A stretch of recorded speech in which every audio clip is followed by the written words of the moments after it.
Welcome to Better Business Outcomes, the podcast in which we discuss how good communication can transform and grow organisations with a series of global leaders who've set the standard for what great looks like.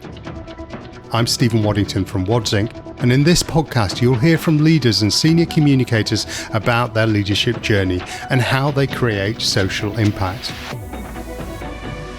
You'll also understand the areas you should be focusing on to build personal and organisational resilience. Find out how public relations can unlock value for your business and enjoy a great listen along the way. Today I'm joined by Alison Goldsworthy, practitioner and researcher in the sphere of polarisation. Her book, Poles Apart, Why People Turn Against Each Other and How to Bring Them Together, co-written with Laura Osborne and Alexandra Chesterfield, explores the fragmentation of society and what we can do about it. Ali, welcome. It's a growing conversation in the UK about polarisation. I guess I first became aware of it following Brexit. Tell me where your journey started. Yeah, so I suppose my journey started actually as somebody who probably made some polarisation happen, actually, to be honest with you. That I used to work in movement building and helping often people who were less powerful stand up against those who were more powerful by getting big groups and numbers of people to do things and take action online on everything from, financial services to organ donation. And I found what was really effective at doing that was often by, highlighting extremes of one group against another to mobilise things in a way that will be very familiar to people who've ever been involved in the tabloid press, or even sometimes it's a broadsheet press, or who've worked in comms. Like, how do you do that? And that was part of what I'd done. And then I started to see that actually it blinded people to nuance, and it meant that people found it really hard to see problems within their own side, even to the point of absurdity. So, I had a situation that caused me to leave politics. I used to be deputy chair of the Lib Dems. I spoke out about a Me Too type thing that happened in the land before Me Too, and the inability of people from my own party or previous party to recognise what I was telling them was truthful, because they so didn't want to believe someone from their tribe could do something bad, was just incredible. And there's now some research out there which shows that, it's done in the US, that shows that Democrats find it harder to believe allegations of sexual assault against other Democrats and Republicans against Republicans, particularly if they are very active within those groups and those identities matter to them. And I suddenly started to think, hang on, at what point does this become a problem for democracy and for society? And at what point might people like I have been causing issues that I did very little to try and, amend or offset? And that was really my journey into starting to look at polarisation. I'm Welsh, so the Scottish and nationalist thing really hit very, hard. Like, I started to understand much more about what was going on there.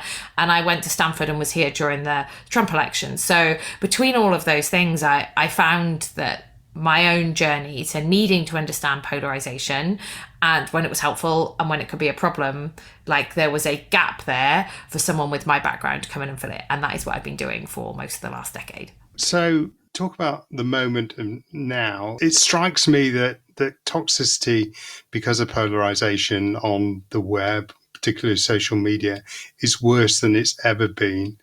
Have you any evidence for that? Is this a factor of technology? So technology is definitely a factor. I'm just going to pick up on one bit of your question, though, which is you don't have to look too far back in history to know that this is not the most polarised that we have ever been within society or within the world, and even within the UK. Okay, so wind us back to that, because I associate it as an issue with technology, and you're telling me it's not. No, it's not. It's not associated with technology. I mean, the environment, how you behave is affected by, how you're wired and the environment you're in. And there is no doubt that technology and social media has had an effect on that. But let's go a long way back in history, and then further into more recent history as well. So you go back to Gutenberg and the development of the printing press, and you could see huge growth in polarization. And, and it's important to note that polarization is about how tightly you identify with a group and not how much you disagree disagree on an issue, they can be quite profoundly different things, or how much you don't identify with another group. So if you look to, for example, in Germany and what was going on there, and the growth of, as the printing press happened and there was technological change there, how people became more attached to their national identity, and how language, evolved to include that. And there were many, many wars fought in Europe around that time. Given most of us can't remember in living memory some of that period in history, let's go back to the UK and look at, the 1980s. I'm from, as I mentioned, South Wales. There was a lot of polarisation then, most famously around some of the closure of the mines and with a lot of violence around it. If you look to Northern Ireland, where clearly there were 3,000 people who died in the Troubles there, and that was a hugely polarised society. So this is not the first time we've done it. What is heartening from that is you get some ebbs and flows naturally in polarisation. Things go. There is no doubt, though, that social media on the whole encourages people to become more polarised rather than less polarised. It creates... It makes you think, it amplifies the extremes and mutes the moderates in the middle. So it means that people will often perceive others to hold more extreme views or dislike them more than is actually what happens. Because if you think about, anyone who's ever tried to boost engagement, for example, on social media, it's often like, oh my God, I can't believe what this other side is saying. Can you believe that? Which is why it's not necessarily an echo chamber or a filter bubble, because you are seeing what other people, what's disagreeing with you, but it's extremely motivating. And you think, oh my God, everybody who holds that opinion or is allied to that group will think and will behave in that way. And that's not the case. It seems to be applied, though, as a strategy more and more in communication in the political sphere, but also in the brand sphere, right at this moment in time. Is that correct? I think it's fair to say that polarisation can beget further polarisation.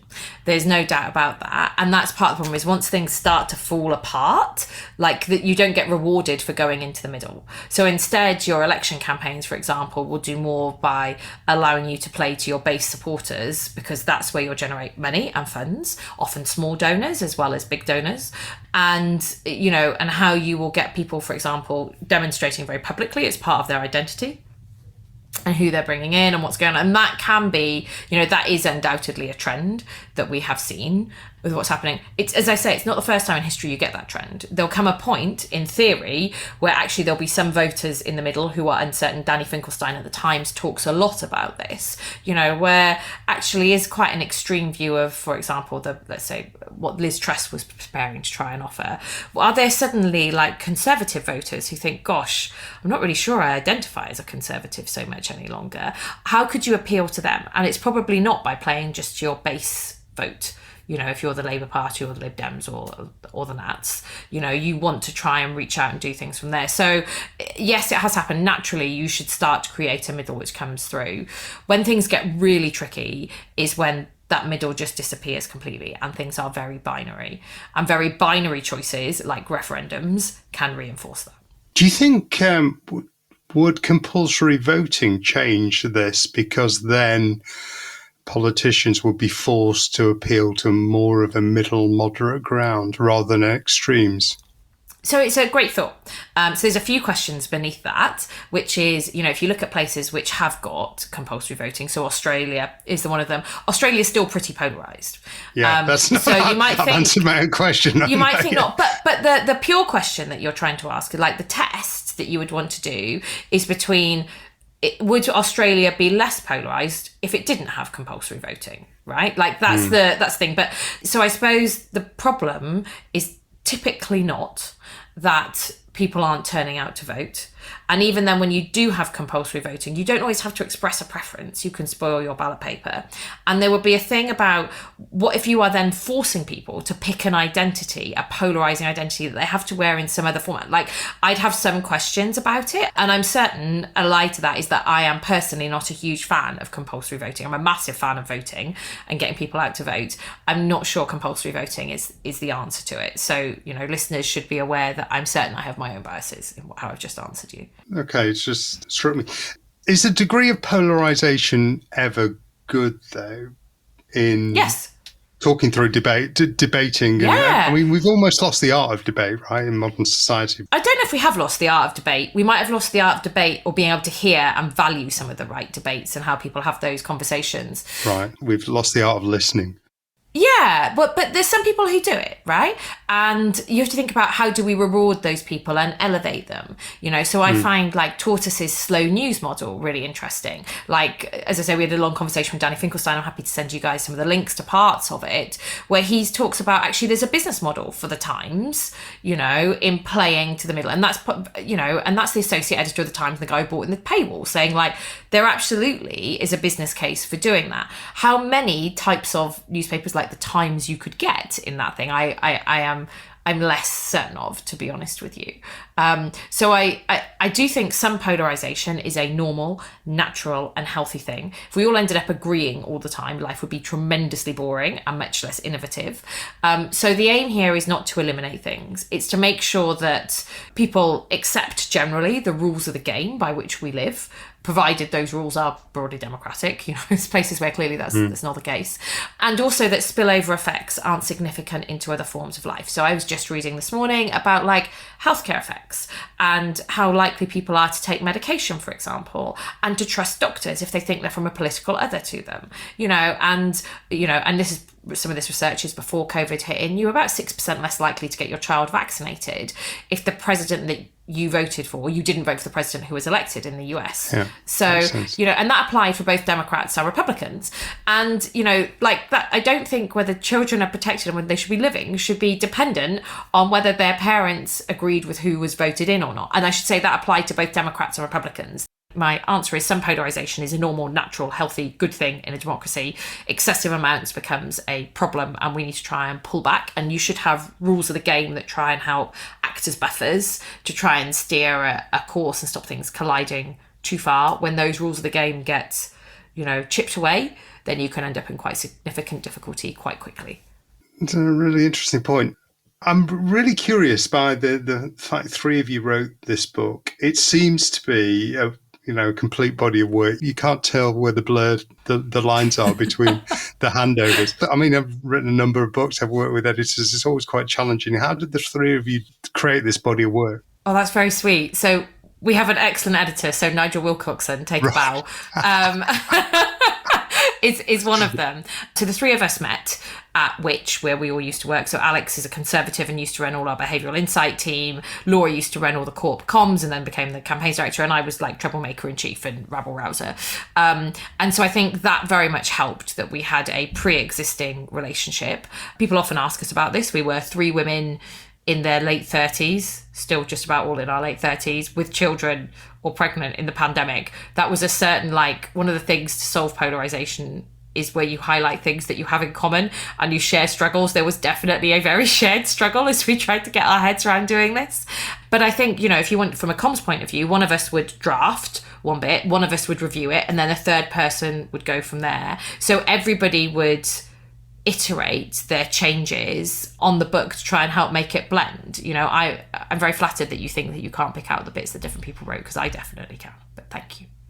So this was a lockdown project then, right? Yeah, it wasn't intended as a lockdown project. We signed the deal. It was a pretty chunky deal. I mean, we are those 1 in 300,000 people who were three unknown authors who... You got an advance. Wow. Got a chunky advance from a great publishing house, Penguin Random House, and then ended up having to hold a reverse auction for our agents, and now I share an agent with Michael Caine, which is an improbable sentence that I never thought I would say a while ago, and still makes all of us chuckle quite a bit.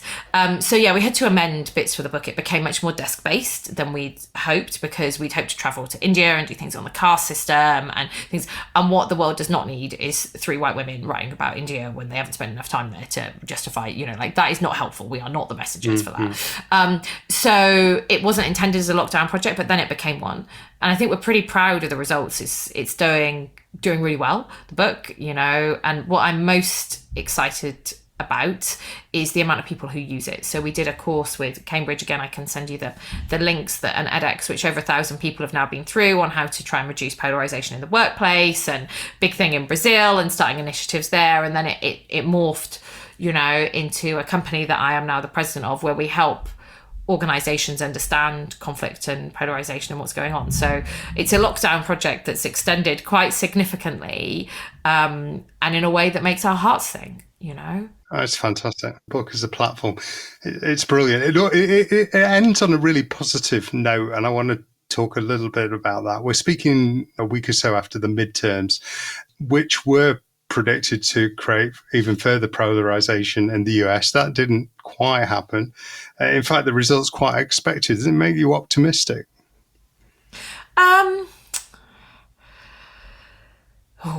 Wow, so that's a multi-layered question. So I think what makes me optimistic is that a large part of the American identity actually is about democracy and what they're doing. And so I think the fact that that appears to have been activated and people largely voted against, and it weren't always Republicans, but generally Republicans who were election deniers. Like, I think the fact that those people on the whole lost is probably a good thing for democracy. What went on, it does make me feel more optimistic.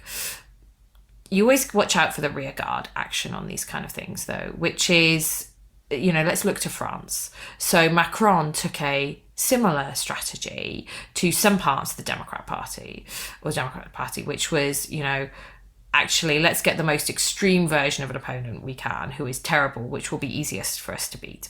And for Macron, that involved, it was helpful to him that Le Pen was his runoff person in France. But the consequence of that was that 5 million more people in France ended up voting for a far-right racist party. And what is going to be the tale of people who have voted for Republicans and actually were like, do you know what, maybe that doesn't matter quite as much. Maybe that's not such an issue. How are they going to become more angry as a base? What do you do about it? Like, all of those things, you have to watch for that and not just celebrate with what's going on. Because, anybody who's ever thought that they were robbed of a victory, legitimately or otherwise, if you see your opponent crowing about it, you don't suddenly think, well, I am so pleased that I lost. You think I'm coming back for more and I'm going to have them next time. And I think there's something about the nature and the tone of the debate which separates the behaviour of supporters from activists, from leaders, that people should be careful of celebrating too much.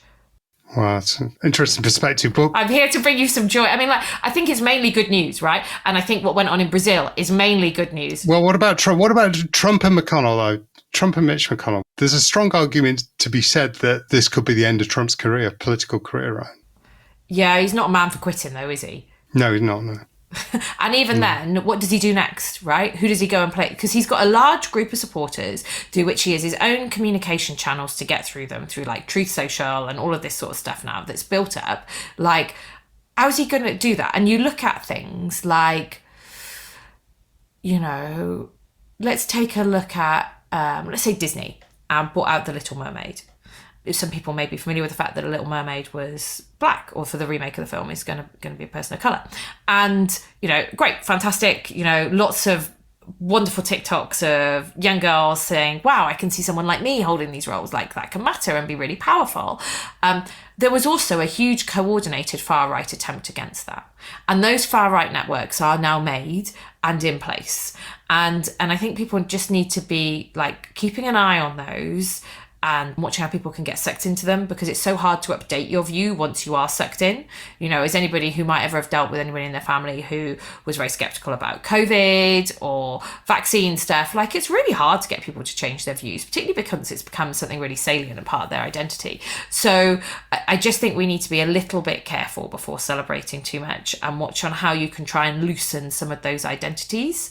That's going to continue to be a challenge, not just in the US. There's actually higher levels of polarization in other parts of Europe. So, I always find it interesting the British people ask me about the US. So I appreciate I'm based out here, but not about Hungary or Poland or Germany or Spain or even Scotland or, lo and behold, in the UK, Northern Ireland, right?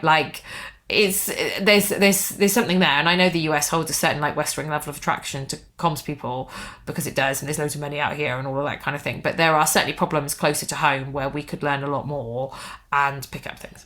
Let's talk about the role of communicators, though, in doing this. So communicators play into this sphere where they can contribute to become part of the problem of polarization. What's the responsibility of an individual? How do you call yourself to check around these issues? Well, I think, like I say, some polarisation can be a good and helpful thing. And, Marmite famously divides people into tribes of people who love it or hate it. And I don't think that has significant social spillover effects that they need to really worry about. Well, what's the line then? The line is where you cause societal harm, is it? Significant societal harm, right. And you could say the same thing to... I view it in a bit the way, though it's slightly less easy to measure. Like, if you were working for a company that ended up polluting a river, when it was producing something, you would expect them to clean up the mess that they put in that river. And that comms people should think of things in broadly the same way. Like, if you're causing damage, one thing, do I need to cause that damage? But secondly, go and clean it up afterwards. And sometimes that damage can be really hard to understand and to investigate. So a really good example is Publicis did a campaign with Heineken in 2017. I think it's Worlds Apart campaign is what it was called. Very famous, won a couple of Cannes Lions, but they had to pull it. And in this ad, they basically got people, they asked people, for example, a woman of colour and another guy, and most importantly, for the rest of the story, a male to female trans ex-soldier with someone who was, to be honest, very unpersuaded about trans rights and pretty transphobic, And they asked these people to work on a task together. Being Heineken, it was to construct a bar from some DIY material. Then they gave them a beer, and then they played them some questions that people had been talking about beforehand.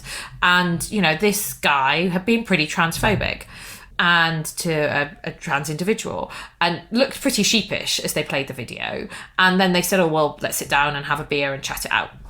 Now, the point I'm talking about this advert is, applied in a few different situations about, I think some environmental issues and climate denialism and all this kind of thing, is that is one of the few interventions that when you shout it to people, they're like, oh my God, these are people actually trying to sort out their differences and what's going on. And it had very statistically significant effects on people wanting to bridge divides and finding it rewarding. So you think, hats off to Heineken. Great, you've produced an advert that actually has really positive social impacts in the world. But the sort of campaign industry actually launched quite a significant campaign against that ad, or the comms industry launched a significant campaign against that ad, saying that they thought it was unreasonable, particularly that this trans woman or woman had been subjected to quite a hateful, very tricky, very unfair situation, maybe without fair warning, and that's not a point without its merit. Like, how reasonable is it to ask her to bear the brunt of very difficult conversations should society do that more broadly? And so the ad was pulled and has been subject to a lot of criticism, despite the fact that for everybody as a whole, it showed a benefit. And so I think things are not always easy for people in comms to understand what the effects will be and who it is fair for them to ask to bear the burden of trying to bridge divides. So there's another study, I'll stop talking in a second, in people will often say, oh, surely comms people could help in truth and reconciliation commissions, they'd be good at that. That worked in South Africa, didn't it? Well, if you ever look at South Africa now, 15 or 20 years down the line, it's still hugely riven by inequality, and actually not with a terribly tenuous, or not with any more than a tenuous grasp on democracy. And there was another study done in Sierra Leone where, people may be aware there was a civil war and genocide. And what they found was that the victims who went through those truth and reconciliation commissions came out afterwards feeling worse. And the perpetrators of crimes or of hate came out feeling better because they had felt forgiven. And I think that means that, I would love truth and reconciliations to be a universal solution here. I'd really think that would be great, but they're not, and I think that there's something that comms professionals probably have to bear on how they could help in those situations that maybe they haven't put enough thought into. And I'd be really interested to see what they could do in those circumstances, particularly some of the more creative things. Yeah. Okay. Let's talk then about some strategies that could be applied. We talked about climate denial. We've talked about polarisation in nations and regions in the UK. What strategies can be used to bring communities together across the divide? So I think the first thing is, prevention can be better than a cure. So if you are, like I mentioned earlier, if you are doing things which can be divisive, can be very legitimate, like let's say I as a woman, I'm very pleased that the suffragettes use quite divisive techniques to enable me to have the right to vote. I think that's fine. And it tends to be people who have less power who have to resort to those techniques. But if you are doing that, then think about how you would bridge things afterwards as well. Put as much thought into that process too. Pay particular regard to your messengers that you are using and how they are perceived. If you are someone that does segmentation and is looking at different, like we'll often do things and be like, no, this is the only target group that matters to me. I don't care about the other bits of the groups that, like ignore. If you're doing some polarizing work, check how those groups that you think you don't care about but might be, but how are they perceiving things? What's going on there? Is there something that you need to think about and clean up? There can be some stuff about rewarding leaders who are depolarizing. I don't think we're very good at that, actually. And rewarding leaders who say, I don't know. It should be okay to say you don't know the answer to something if it's a completely unusual question, or to say, I'm not certain about that. I'm going to go and find out. Because as most people in comms will have known, like once you take a view, it's much harder to update it than it is. And particularly if you've taken that view publicly, then you're like, oh my God, how do we row back from this position? Than to just say, well, actually, I don't know yet, but I'll go and find out. That should be an okay thing for people to do. And when you do have to say sorry, admit why you've got things wrong and what you've learned from what's going through in the future. On a more individual level, people often really like when I talk about this concept called the illusion of explanatory depth, where people think that they know more about a topic than they do. And, how do you get people to admit that maybe they don't know something? And if you ask people how rather than why, and like, how did you come to that position, or how does this operate? They'll be much more likely to say, oh, I missed a step. So a typical example I'll use is say to someone is, do you know how a zip works? Or do you know how a fridge works? People say, yeah, of course I know how a fridge works. You put something in, it keeps it cold, like the door is sealed, And you say, no, really, explain to me, how does a fridge work? And if you're married to somebody like my husband, who's great at everything, then he will know the answer to these questions. But most people don't know that. And once they start explaining step by step, they'll be like, oh, I didn't know that. And when people are in that I don't know space, it's much easier to influence them and to pick things up. And I think that's something that communications people sometimes miss when they're looking at things, and of course there's issues about what you measure, how you look at things, not just using vanity metrics, all of that kind of things, but other people I'm sure will have talked to you and cover that. So I hope that's some different ideas for people to think about. Final question, we ask everyone this who comes on the podcast, what's the one thing you believe leads to better business outcomes? Oh gosh, am I allowed to swear? You can swear, yeah. I mean, just don't be an arsehole, right? Like, and if you are, say sorry about it. Yeah. Right. So I think that's one, and that's one of the big things to think about. And my message, I suppose, particularly to communications people, is think about who you reward and who you are attracted to. And is it the bridge builders or is it the dividers? And what do you need, and how diverse is your network between looking at that? And I think that would be, I want to give you something different that other people remember, and that would be the one that I'd say. I've got a question for you as well, though, which is not around being arseholes or anything, which is we run a podcast as well, which is where much of this came from, which we asked people about a time that they changed their mind on an issue and why. And I wondered if you had an example that you could think of a time you changed your mind on an issue. Yeah, absolutely. I used to be a raving capitalist and then saw the damage of the financial crash in 2008 and completely changed my attitude to actually completely change my political views when I saw the damage that I did. And the how was education for sure. I completely changed my worldview. It was like a moment of awakening. It really was. Yeah. And so that's really unusual. So I pick up just quickly for people a couple of things from that, which is one, talking about changing your mind or changing your identity is often a really stressful thing for people. And what environment, and even though you're clearly a super accomplished professional and communicator and very senior in the industry, your body language was quite stressed as you were talking about that. Yeah, and about changing your mind, right? Like, and that's you, right? So when I was talking about leaders, like, how can you make that and be like, it's okay, like, it's cool, like, what can you do about that? There's a thing there with what's going on, and how unusual it is for people to change their worldview in the way that you have. Like, that's really not common that people do that, and particularly that they then talk about it. So it triggers a part of the pain part of your brain when you change your view. So you're almost inclined to forget about about it. So the example I'll often use, it works for some people better than others, but like women say like, I think I forgot how painful childbirth was, because otherwise I never would have done it twice or a second time, or people who've got young children will be like, why did we do this again? And it's because you forget, because otherwise we wouldn't survive as a species. And to a certain extent, it's some of the same things apply. Like, it can physically hurt to change your mind, and to change your identity, which is why it's so hard for people to remember that they've done so, and why comms people need to think about what environments they can do to create that and to reward it. It's a tough one.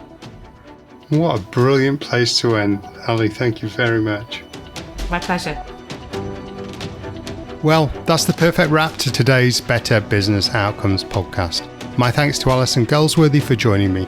Please don't forget to subscribe wherever you usually find your podcasts. And if you enjoy what you hear, please also leave us a review. I'll see you next time.